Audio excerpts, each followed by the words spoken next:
Hello, welcome back to Sunny Skegness, and welcome back to part 2 of my James Bond opus. I'll just remind you of where we are. In 24th, we had The Man with the Golden Gun, 23rd, A View to a Kill, 22nd, Die Another Day, 21st, Thunderball, 20th, Doctor No, 19th, Diamonds Are Forever, 18th, On Her Majesty's Secret Service, and 17th, Quantum. So, let's begin with 16th. So, in 16th, let me just find it out for you.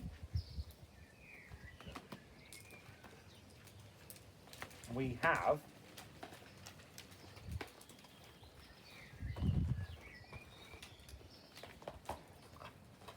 Moonraker. A lot of tension there, wasn't there? Yeah, so Moonraker. Again, Sir Roger makes an appearance in 16th. And you know, it's such a shame with Moonraker because for the first hour and a quarter that was top 10 material, I like overblown Bond, I like the gadgets, I like ridiculous action scenes, I like the gondola becoming a hovercraft. I even kind of like the double taking pigeon. I mean, they knew what they were doing. It's just poking a bit of fun at themselves. I like the Bond girls in this one. I think I quite like Dr. Goodhead as well. You know, she is what she is. But after an hour and a quarter, we end up going to space, and the movie jumps off the cliff and never gets back up again. It was the era of Star Wars. I can see what they were trying to do, but James Bond does not need to copy. He is what he is. Same problem we had with Quantum in 17. They're trying to be something else. Moonraker was a great film for an hour and a quarter and a pretty average film for 45 minutes. Plus we've got a pretty awful villain in Drax. So, is it Drax? Yes, I think it was. So in 16th, Moonraker, and 15th, another Sir Roger film. Go this side this time. And that is Octopussy. Okay. What to say about Octopussy? Well, I'm not going to lie to you, it's a very entertaining film, and there's some fantastic scenes. The Neem Valley Railway. Wow, that's cool as, that whole scene on the railway. I like Maud Adams as Octopussy. James is still, Roger Moore is still great as James. To be fair, there's not a lot wrong with this film, but it's just there. It's not a film I rush to watch again. And there are some comedic elements like the gorilla outfit, like the clown. I enjoy them, but are they really very good? Probably not. And Roger's starting to show his age a little bit here. This one went toe to toe with Never Say Never Again in the early 80s, and I believe it won out.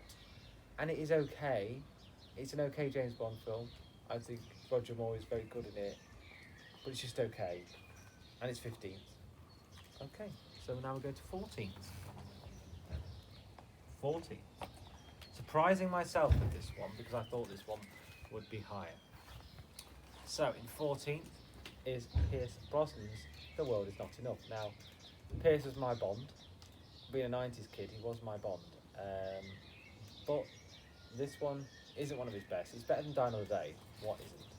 And there are elements which are very good. The stealth boat, him falling off the Millennium Dome. Renard was a fantastic villain, but they just didn't use that idea that he could feel no pain enough. They just didn't use it enough, especially in the final confrontation, which was sorely lacking. Electra King, very clever character. Christmas Jones, oof. Action scenes, great. Especially the one where he's on the skiing, and also the one in the pipeline. M's fantastic. And I like Robbie Coltrane coming back.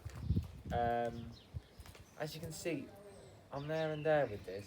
On that half, yes. On this half, no. Which is probably why it finds itself nearly the middle of the list. So, 14th, The World Is Not Enough. And Pierce is starting to show his age a little bit here. So, 14th, The World Is Not Enough. And now, we go back to Connery. So yeah, we're getting very eclectic here. You can see, I do have a favourite James Bond, which I'll probably do in another list. But I do jump up around. Anyway, From Russia with Love, the second ever James Bond film, is my 13th. Reasons. Well, it's a very good sky caper. There are some excellent action scenes, especially the fist fight on the train, which is one of the best fist fights in the whole series. And I've enjoyed it a lot more than Doctor No, and a lot more than I thought I'd enjoy it, to be fair. But it does get a little turgid at times. It is a little slow. It is showing its age, and that's the only reason it finds itself in 13th. You know, this is still a very good film. But for me, not quite top half material. So, in 12th, so we're now getting to the top 12. We're halfway there. Top 12. In 12th, The Living Daylights with Timothy Dalton. Is he my favourite James Bond?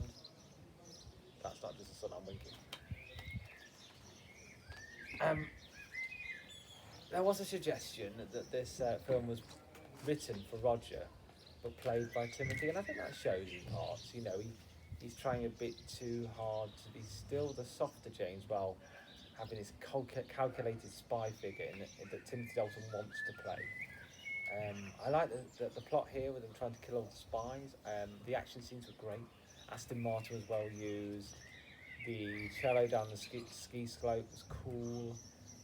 The final action scene in the plane, the cargo net. Didn't really like the final confrontation with the war room. I mean, this is a really entertaining Bond film, and the only thing that holds it back is Timothy Dalton wasn't allowed to go fully Timothy Dalton. So that's why The Living Daylights is 12.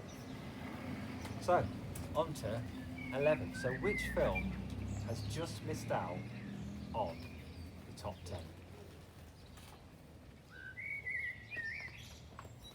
Well, back to Sir Rog. And this surprised me again, because this is very good. The Spy Who Loved Me. So, let's tick off The Spy Who Loved Me. Roger Moore in his prime. Barbara Bach, one of the best James Bond girls. Carl Stromberg. We'll talk about him later. No, I didn't take that. Fantastic final battle with the Navy and Stromberg's men. Yes. The Underwater Lotus. Yes. The Villain's Lair. Yes. So what's wrong with it? This should be top 5, Richard. And it should. And there's one thing holding it back, and that's the thing I didn't tick, which was, to the eagle-eyed viewer, the villain. Stromberg's a poor villain. I've said it. He's just not threatening. They wanted to use Blofeld, I believe, in this film, but due to issues with the legislation and the fact Spectre didn't appear again until the 2015 film Spectre, they wanted to use Blofeld. They had to use Stromberg. He's a poor man's Blofeld. He doesn't move from his office. And therefore, due to that one element, The Spy Who Loved Me misses out on a top 5 position and ends up all the way down here in 11th. So, top 10 time. And I should say from now on in, these are all great films. Good to great, or very good to great, I should say. So, in 10th, Casino Royale. One film I used to have in my top 3, if not higher. So why is it where it is? Well, let's go through the good elements. Vesper Green is a fantastic Bond girl. The action scenes, the first one black and white, so brutal for Bond. The moving around you could hear is my daughter. So brutal for Bond. The action scene in the construction site, amazing. This action scene is hard to beat. The casino scene for an hour is just holds your attention immaculately. And as I say, Vesper Green, fantastic Bond girl, and the Chief, fantastic villain. So why is it 10th? Surely, you know, I've not said anything wrong. Why is it 10th? The reason is 3 score. Because they had to reboot the whole series after Die Another Day, you don't get some of the classic Bond elements. There's no real gadgets in this, which I really miss. And he's humorless, if I'm being honest. A slight bit of humour here and there, but nothing much to count on, really. There's no car chase. The car just flips 12 times, which was cool. There's not really a car chase. And the final 20 minutes in Venice didn't need it, because we just finished with Vesper and James going off into the sunset, and we conclude that story in Quantum, and that would have made Quantum a better film. Which is why all those elements, despite it being brilliant, is why Casino Royale, for a James Bond film is in 10th. Okay, we're nearly at the end of part 2. Let's go to 9th. So which film just beat out Casino Royale? A film which, again, I've heard blasted on the internet for no particular reason, and that is Spectre. Okay, the final James Bond film as we stand. And in this film, they brought back all the classic Bond elements, which hampered Casino Royale in not having them. They brought back the henchman, Drax, not Drax, that's what he's in Guardians of the Galaxy. Jink, what is it, Mr. Hinks? Yeah, so they brought back Batista as a henchman, sorry. And yeah, he was fantastic. I loved how he had the silver nails. It brought Echo back to Jaws. Christopher Waltz as Blofeld, spoiler alert, is one of the best Blofelds. Despite them taking the story in a position I didn't really want it to go, it's still one of the best Blofelds. The action scenes are on point for me. I like the car chase, I like the scene with the plane, I like the fire opening with the Day of the Dead, that's cool as. And there's not a lot wrong with this one for me. I mean, I suppose, why is it 9th? Well, it gets to a point where, when I'm getting this high on my list, everything's got like a paper between it in terms of where it could be. But I suppose what bit that drags this down, again, and I find this in quite a few Bond films, it's that final 10-15 minutes. When we're in MI5, and I don't really enjoy it. It's like an extension to the film we didn't need. And to be fair, the final scene with Blofeld and James is incredibly anticlimactic, leaving it open for Blofeld to return as it should do.